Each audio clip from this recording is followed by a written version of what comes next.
নিজের বউকে যদি তারের মতো সোজা করে রাখতে চান তাহলে এই ভিডিওটা আপনারা দেখুন।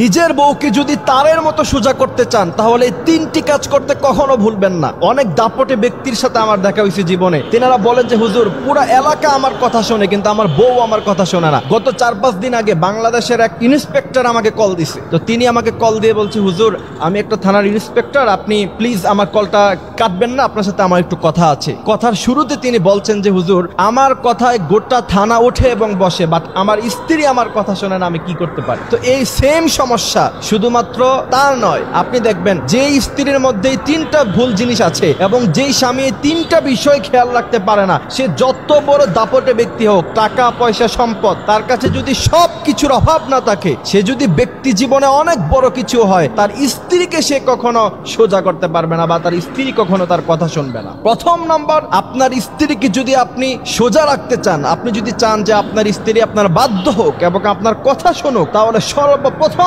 আপনার যে কাজটা করতে হবে সেটা হচ্ছে স্মার্টফোন আপনার স্ত্রীর কাছে দেয়া যাবে না। এবং এটা আমার অভিজ্ঞতা থেকে বলছি, আজকে 2 বছরের ওয়াজের ময়দানে আমার যে অভিজ্ঞতা হয়েছে, মানুষ যেই পরিমাণ আমাকে কল দেয় দাম্পত্য জীবনে শুধুমাত্র তার স্ত্রী তার কথা শোনে না, তার প্রথম নাম্বার কারণ হচ্ছে একটা স্মার্টফোন থাকে। স্বামীর সাথে একটু থেকে একটু ঝগড়া হলেই অন্য ছেলেদের সাথে মেসেজ করা শুরু করে দেয়। কিছু কিছু মেয়ে আছে, সবাই এমন নয়, আমি সবাইকে দোষ দিচ্ছি না। এই জন্য আপনি যদি চান আপনার স্ত্রী ভালো থাকুক এবং আপনার বাধ্য থাকুক, সর্বপ্রথম কাজ হচ্ছে আপনার স্ত্রীকে আপনি স্মার্টফোন দিবেন না। এবং যেই সমস্ত ছেলেরা এখনো পর্যন্ত বিয়ে করো নাই, তোমাদের কাছে আমার রিকোয়েস্ট হলো তোমরা বিয়ে করার আগে তোমার বউকে তোমার স্ত্রীকে এই কন্ডিশন দিয়ে বিয়ে করবা যে আমার কাছে বিয়ে হলে আমি তোমাকে স্মার্টফোন আজীবন কোনোদিন চালাইতে দিব না। যদি এই শর্তে রাজি হয় তাহলে বিয়ে করো, আর না হলে বিয়েই করার প্রয়োজন নাই, অন্য মেয়ে ভালো মেয়ে খুঁজে তারপর বিয়ে করো। কারণ স্মার্টফোনের কারণে মানুষ যেই পরিমাণ পরকীয়া করতেছে আপনি কল্পনা করতে পারবেন না। বাংলাদেশে আজকে নিউজগুলোর দিকে আপনি তাকান, নিউজের মধ্যে আপনি দেখবেন 40 বছর 50 বছরের বৃদ্ধা মহিলা পর্যন্ত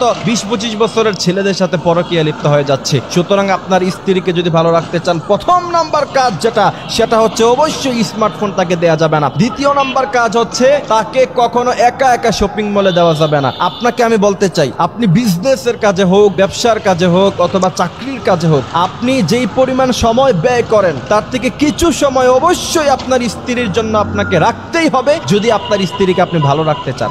এখন আপনি সারা মাস চাকরি নিয়ে ব্যস্ত, সারা মাস ব্যবসা নিয়ে ব্যস্ত, স্ত্রীর হক আদায় করলেন না। এটা খুব স্বাভাবিকতার কথা যে আপনার স্ত্রী পরকীয়া করবে বা আপনার বাধ্য হবে না, আপনার কথা সে শুনবে না, এটা খুব স্বাভাবিক কথা। আপনি আপনার স্ত্রীকে যথেষ্ট পরিমাণ সময় অবশ্যই দিতে হবে। আর বর্তমান সময়ের মেয়েরা তো একটু বেশি চালাক, স্বামীর কাছে একটু বেশি সময় চায়, বেশি সময় চাইলে বেশি সময় দেন, তাও আপনার স্ত্রীকে নিজের করে রাখেন, আপনার স্ত্রী যেন অন্য কারো না হয়ে যায়। এই জন্য দ্বিতীয় নাম্বার কাজ হচ্ছে কখনো শপিং মলে গেলে অথবা বাজার হাটে গেলে নিজে তাকে নিয়ে যাবেন, একা একা কখনো ছাড়বেন না। এবং রাসূল করিম সাল্লাল্লাহু আলাইহি সাল্লামের স্পষ্টভাবে হাদিস শরীফের মধ্যখানে নিষেধ আছে, স্ত্রীকে একা একা কখনো ছাড়া যাবে না। এই জন্য স্ত্রীকে সোজা রাখতে চাইলে দ্বিতীয় নাম্বার কাজ হচ্ছে কি স্ত্রীকে একা একা কোথাও ছাড়া যাবে না। তৃতীয় নাম্বার কাজ, আপনার ফ্রেন্ড আপনার বন্ধু বান্ধব আপনার ঘরে আসে, আপনি তখন থাকেন না, ভাবির সাথে কি মধুময় আলাপ করে, এই সিচুয়েশন কখনো আপনি করতে দিবেন না।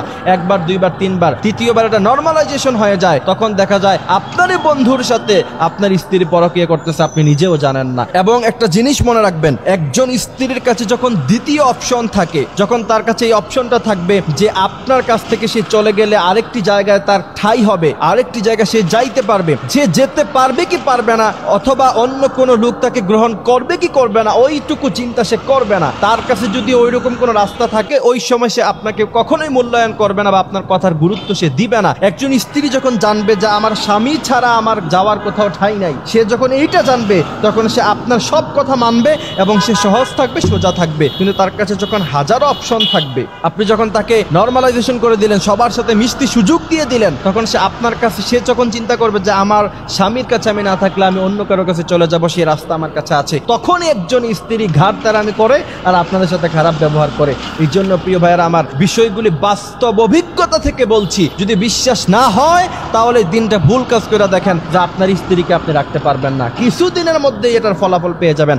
আর যদি কথাগুলি মানতে পারেন তাহলে দেখবেন পজিটিভ ফলাফল ইনশাল্লাহ কিছুদিনের মধ্যখানে পাবেন। আল্লাহ সুবহানাহু ওয়া তাআলা স্বামী স্ত্রীর মধ্যখানে যে মহব্বত, আন খালাকাকুম মিন আনফুসিকুম আজওয়াজা, এবং স্বামী স্ত্রীর মহব্বত আল্লাহ সুবহানাহু ওয়া তাআলার পক্ষ থেকে আসে, সেই মহব্বত যেন আল্লাহ পাক বৃদ্ধি করে দেয়।